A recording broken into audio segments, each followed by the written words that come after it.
Hello students, आप पढ़ रहे हैं बाहरी जीन उत्पाद को प्राप्त करना। ठीक है, तो बाहरी जीन उत्पाद को प्राप्त करने के तरीकों के बारे में हमने बताया कि यह जो नॉर्मल तरीका है, यह संवर्धन विधि अधिक जैव मात्रा के उत्पादन से वांछित प्रोटीन की अधिक उत्पादन हेतु उपयोगी होगी। ठीक है, कम आयतन संवर्धन से उत्पाद को पर्याप्त मात्रा का उत्पादन नहीं हो सकता है। ठीक है, अगर कम आयतन संवर्धन से उत्पाद की पर्याप्त मात्रा का उत्पादन नहीं हो सकता है। ठीक है, इन उत्पादों के अधिक मात्रा में उत्पादन हेतु बायोरिएक्टर के विकास की आवश्यकता थी। ठीक है, जहां संवर्धन के लिए अधिक आयतन 100 से 1000 लीटर संशोधित किया जा सके। ठीक है, आइए देखते हैं बायोरिएक्टर क्या होता है। बायोरिएक्टर एक बर्तन के समान है। ठीक है, बायोरिएक्टर क्या होता है? बायोरिएक्टर एक बर्तन के समान है जिसमें सूक्ष्म जीवों, पौधों, जंतुओं व मानव कोशिकाओं का उपयोग करते हुए कच्चे माल को जैव रूप से विशिष्ट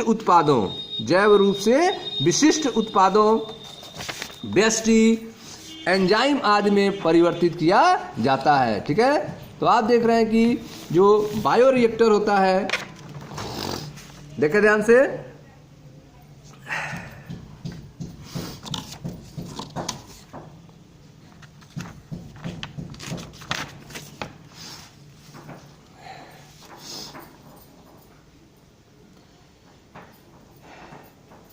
कम आयतन संवर्धन से उत्पाद की पर्याप्त मात्रा का उत्पादन नहीं हो सकता है। ठीक है, अगर कम आयतन है तो इससे उत्पाद की पर्याप्त मात्रा का उत्पादन आप नहीं कर सकते हैं।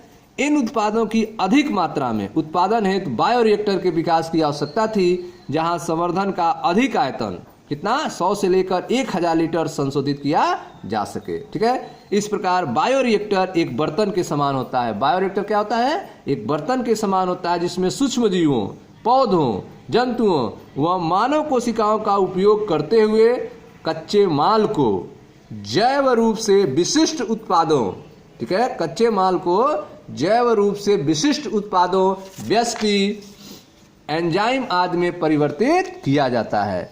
ठीक है, व्यष्टि, एंजाइम आदि में परिवर्तित किया जाता है। बायोरिएक्टर वांछित उत्पाद पाने के लिए, ठीक है, बायोरिएक्टर वांछित उत्पाद पाने के लिए अनुकूलतम परिस्थितियां उपलब्ध कराता है। ठीक है, तो बायोरिएक्टर जो है एक टैंक होता है, एक बर्तन होता है जिसमें वांछित उत्पाद पाने के लिए वह अनुकूलतम परिस्थितियां उपलब्ध कराता है। वृद्धि के लिए ये अनुकूलतम परिस्थितियां क्या होती हैं? तापमान, पीएच, क्रियाधार, लवण, विटामिन, ऑक्सीजन।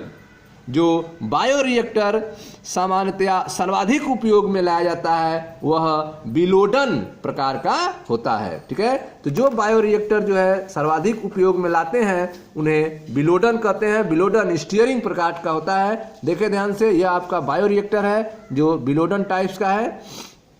साधारण बिलोडन हौज बायोरिएक्टर, साधारण बिलोडन हौज बायोरिएक्टर, यह जो है वांछित उत्पाद प्राप्त करने के लिए अनुकूलतम परिस्थितियां उपलब्ध कराएगा।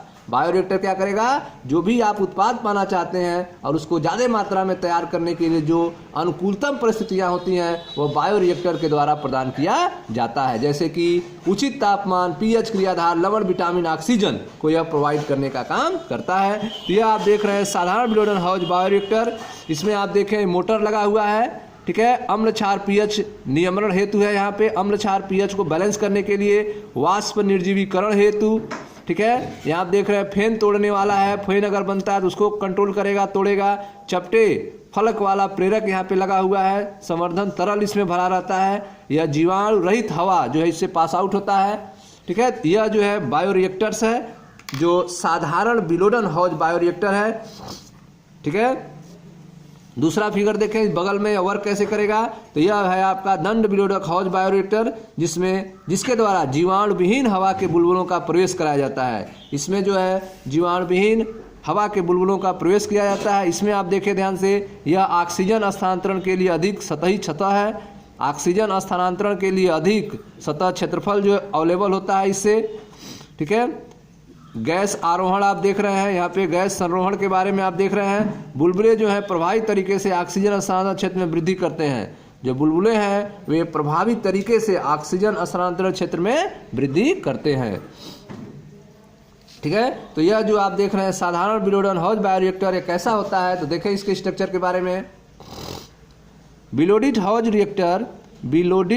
रिएक्टर सामान्यतः बेलनाकार होता है। बिलोडिड हाउस रिएक्टर कैसा होता है? बेलनाकार होता है, या जिसके आधार घुमावदार होने से रिएक्टर के अंदर अंतर वस्तु के मिश्रण में सहायता मिलती है। इसका आधार जो होता है, बेस जो होता है, वो घुमावदार होता है, जिसके कारण रिएक्टर के अंदर अंतर वस्तु के मिश्रण में सहायता मिलती है। बिलोडक बायोरिएक्टर में ऑक्सीजन उपलब्धता, बिलोडक बायोरिएक्टर में ऑक्सीजन उपलब्धता वह उसके मिश्रण का काम करते हैं। बिलोडक बायोरिएक्टर में ऑक्सीजन उपलब्धता वह उसके मिश्रण का काम करते हैं। विकल्पतः हवा बुलबुले के रूप में बायोरिएक्टर में भेजी जाती है। हवा जो है वह बुलबुलों के रूप में बायोरिएक्टर में भेजी जाती है। यदि आप चित्र से ध्यान से देखें तो पाएंगे कि रिएक्टर में एक प्रक्षोभक तंत्र, एजिटेटर सिस्टम, ऑक्सीजन प्रदाय तंत्र, झाग नियंत्रण तंत्र, तापक्रम नियंत्रण तंत्र, पीएच नियंत्रण तंत्र व प्रतिचयन प्रद्वार लगा होता है। ठीक है, जिससे संवर्धन की थोड़ी मात्रा समय समय पर निकाली जा सकती है। ठीक है, जो भी संवर्धन होगा उसकी थोड़ी मात्रा जो है समय समय पर निकाली जाती है। तो यह आप देख रहे हैं साधारण बिलोडन हाउस बायोरिएक्टर के बारे में, जो एक टैंक होता है। ठीक है, जिसमें वांछित उत्पाद प्राप्त करने के लिए अनुकूलतम परिस्थितियां उपलब्ध कराया जा सकता है। जो भी अनुकूल परिस्थिति होगी जिससे आपको ज़्यादा से ज़्यादा मात्रा प्रोडक्ट की मिल सके, वह इस रिएक्टर में प्रोवाइड किया जाता है, जैसे कि तापमान, पीएच, क्रियाधार, लवण, विटामिन, ऑक्सीजन की मात्रा। ठीक है, अब देखें लास्ट हेडिंग है अनुप्रवाह संसाधन के बारे में। अनुप्रवाह संसाधन के बारे में चलिए इसको नेक्स्ट वीडियो में देखेंगे। Thank you.